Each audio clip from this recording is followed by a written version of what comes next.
Buy-to-let is often described as simple. Buy a property, rent it out, and collect income.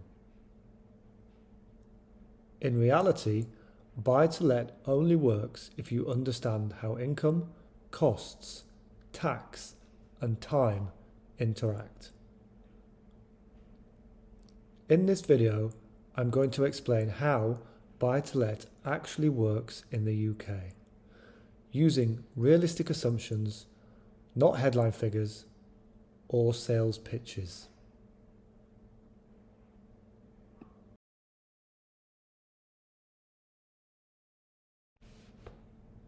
At its simplest, buy-to-let means buying a property with the intention of renting it out to tenants.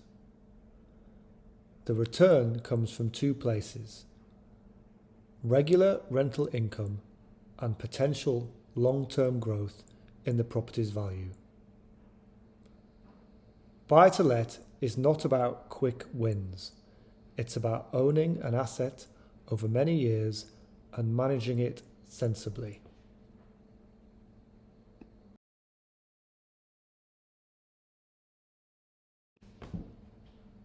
One of the most important things to understand is that buy-to-let is a business.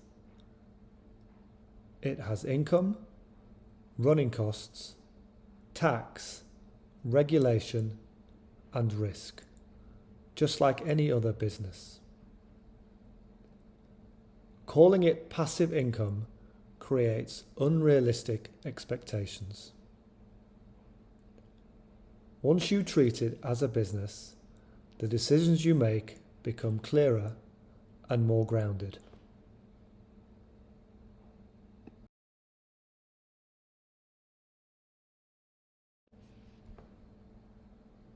Every buy-to-let property has three moving parts: rental income, costs, and tax. Most people focus almost entirely on income. Most problems arise because costs and tax are underestimated or ignored altogether. You only know whether a property works once you understand all three together.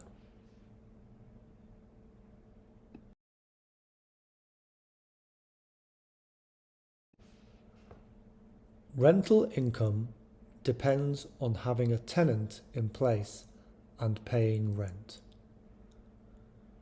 Properties do not earn money when they are empty. Tenants move out, properties need work, and there are gaps between lets. A realistic approach to buy-to-let assumes that rent is not received every single month forever.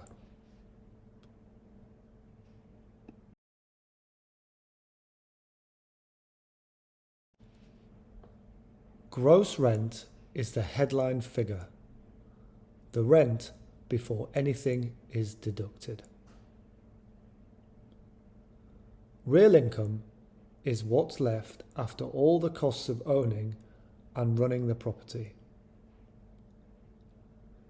Two properties with the same rent can deliver very different outcomes depending on their expenses, financing, and structure.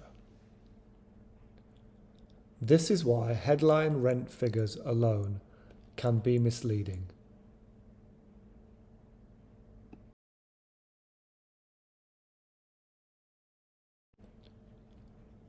Fixed costs are the expenses you pay regardless of what's happening with the property. These typically include the mortgage, insurance, and in some areas, landlord licensing fees. Even though these costs are predictable, they reduce cash flow every month and need to be factored in carefully.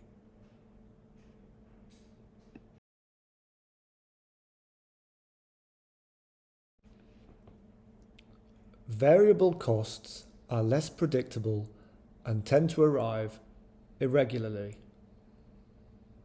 Maintenance and repairs don't happen on a neat schedule. Letting and management fees can change, and unexpected issues can arise at inconvenient times.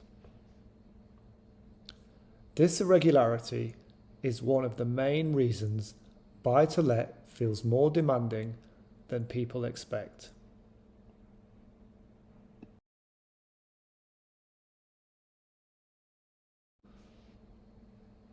When a property is empty, the rent stops, but the costs do not. Mortgages, insurance, and other fixed expenses continue regardless of whether there is a tenant in place. Void periods are a normal part of buy-to-let ownership and should be planned for, not treated as rare exceptions.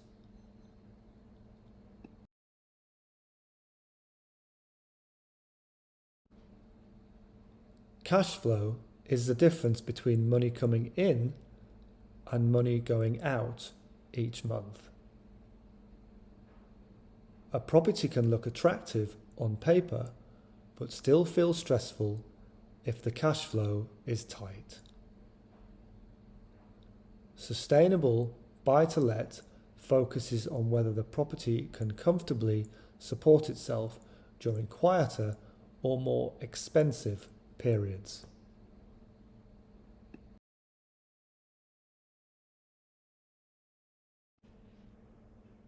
Rental income is taxable in the UK, and tax has a significant impact on real returns.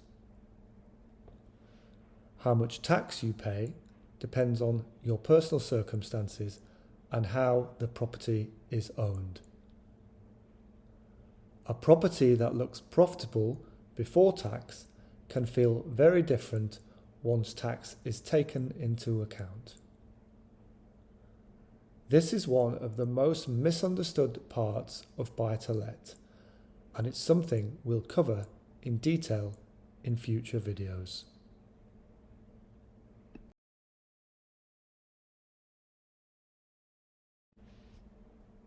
Buy-to-let properties can be owned personally or through a limited company.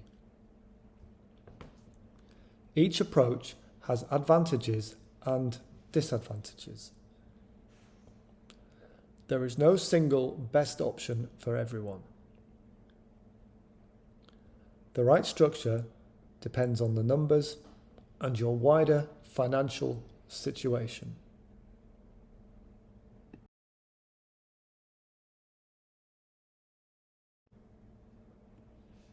Buy-to-let is not guaranteed, not passive, and not risk-free. Property values can fluctuate, costs can rise, and regulations can change. The goal is not to eliminate risk, but to understand it before committing capital.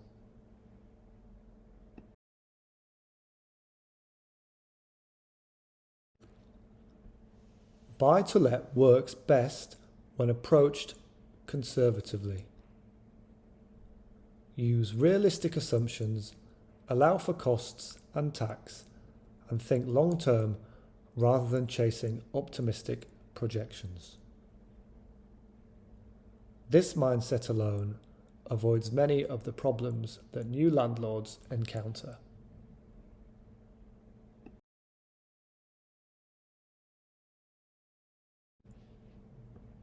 On this channel, I explain buy-to-let in plain English. We focus on real costs, realistic returns, and practical decision-making for UK landlords. If you want clarity rather than hype, you're in the right place.